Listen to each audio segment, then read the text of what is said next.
everybody, welcome back. This video is not on Wednesday.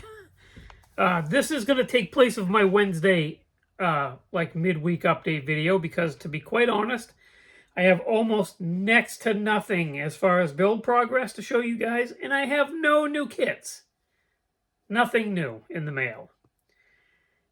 So instead of skipping a video, I thought I'd hop on here. I have a really cool question that I'm going to throw out to the community. And I am jumping into group build, the big surprise, right? I know. Anyway, this is a group build that I can really wrap my brain around. And it's supporting some really good friends of mine. So I had to jump in. So I'm going to start with the little bit of progress I do have. I was able to, on the build room the other day, I was able to piece together mock-up, as in the chassis for the Blazer, right? So the lift blocks are perfect. Everything fits good. I'm happy with the way this is. So now this can be broken apart and painted up and put back together now that I know everything's going to fit right and it's all straight. So there you have it. That's the little bit of progress I've made in 2 weeks. I know, sad. But it is what it is. So anyways, let's start with the group build that I'm jumping into. So Josh Reese and Chris Bell, that's right, VCG Resins and Scale Speed Garage are hosting a group build. So I believe it's focused on its Facebook page. So it has its own Facebook page. You can look it up and go join. I will try to tag it in the description of this video.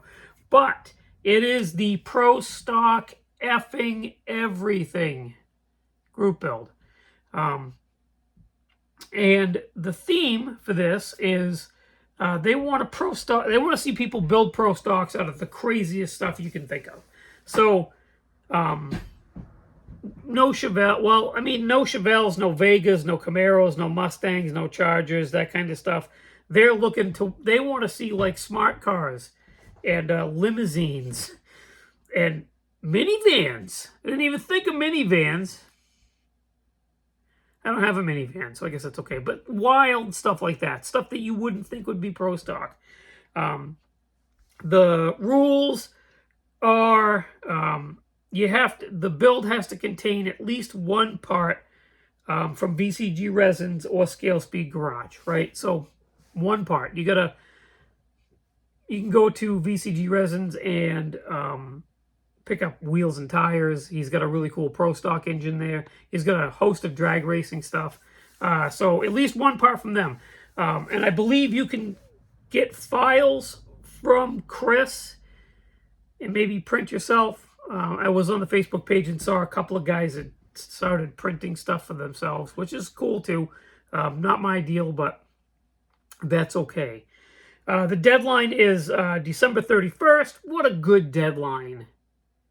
That's a really good deadline. That gives you plenty of time to work on this.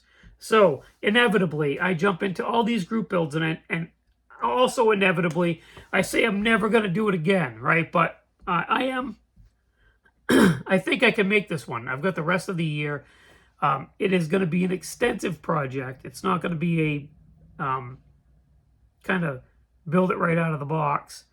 It's also not going to be like bash a couple of kits together type of thing.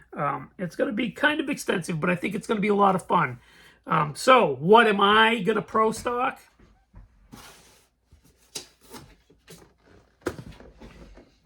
Yep, this Ferrari 612. I have not the first clue on how to pronounce that. So this is the Ferrari.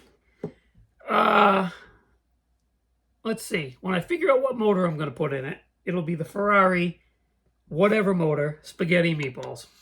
So this is a rear-wheel drive front engine platform, so it's perfect to Prostock. So you can go over to the Facebook page if you want to join and post all your updates and what you're going to jump in with. on their Facebook page. Let me see, what am I missing here? Oh, so when you post a picture, you have to put this next to the kit. It's got to be a new unstarted kit. Can't be something that's already started. Can be 3D printed, scratch built, doesn't matter. Any scale, that also doesn't matter. I think that's it. And then when you post a picture, you got to write PSFE on a piece of paper or something in the photo so that they know that it's a legit photo. Anyway, so go check that out. Again, I'm going to try to link the website, the Facebook page. I'm going to try. I'm about as technically savvy as one of the cats that's running around here. Maybe worse. So if it's not linked there, just go and look on Facebook. You can look it up under, let's see here. It's, let me scroll. I've got it on my laptop sitting right in front of me. It's open to the page. It is called the VCG Resin Scale Speed Garage Group Build. So, and there is a share button, so I should be able to put it in the description of this video. So, now that we've gotten past that, a really cool question was asked by Tim Ryan this past Sunday, excuse me, on the Sunday Build Room with me and Mikey. If you haven't watched that, please tune into it every Sunday from 4 to 6. Tim is going to be the new, he's going to be a new member of that build room. So, and then we're going to add, we'll cycle in and out guests like we have been, but Tim should be there each and every week. And this dude is full of insight, tips, tricks. I mean, Tim is just, he's an amazing builder. And he had a really good question he wanted to ask the chat on Sunday, and I think it's a good enough question to put out to the community. So, as a model builder, with your skill level, is it okay to plateau and be happy? So, in other words,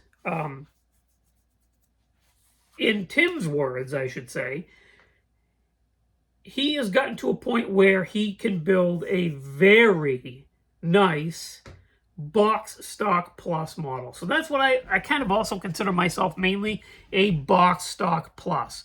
So you build a model right out of the box. You might change the wheels, add engine detail, every once in a while swap out to a 3D printed engine, but basically use what comes in the box, right? No chopping and cutting and sectioning and custom chassis and all that stuff.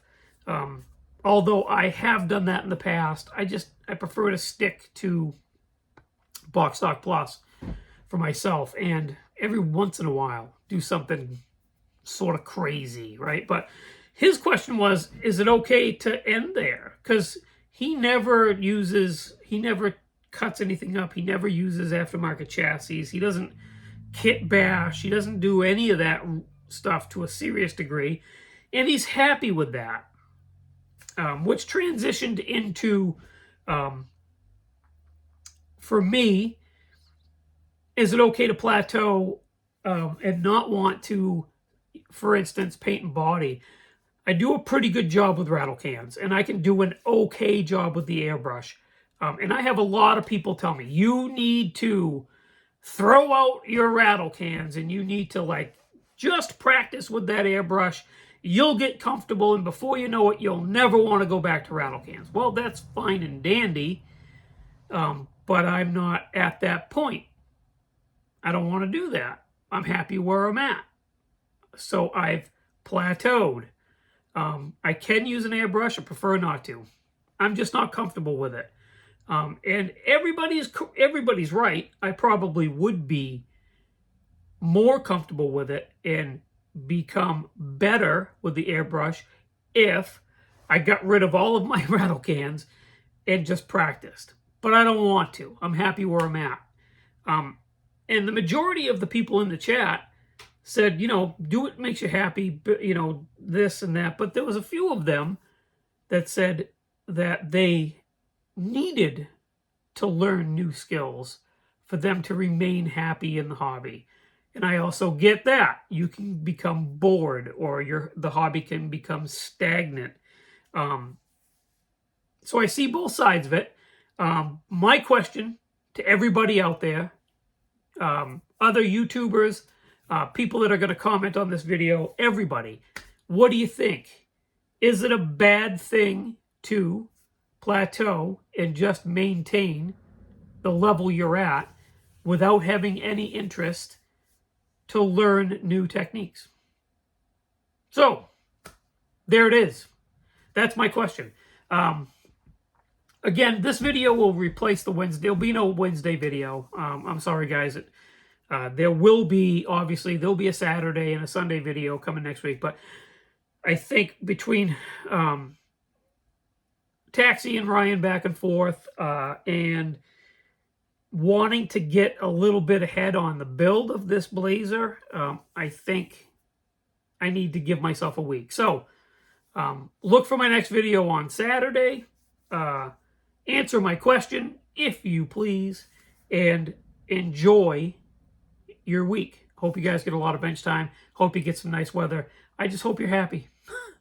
So does Jonesy. Right, bud? No, he's not going to answer. All right, guys. I'll see you on the next one.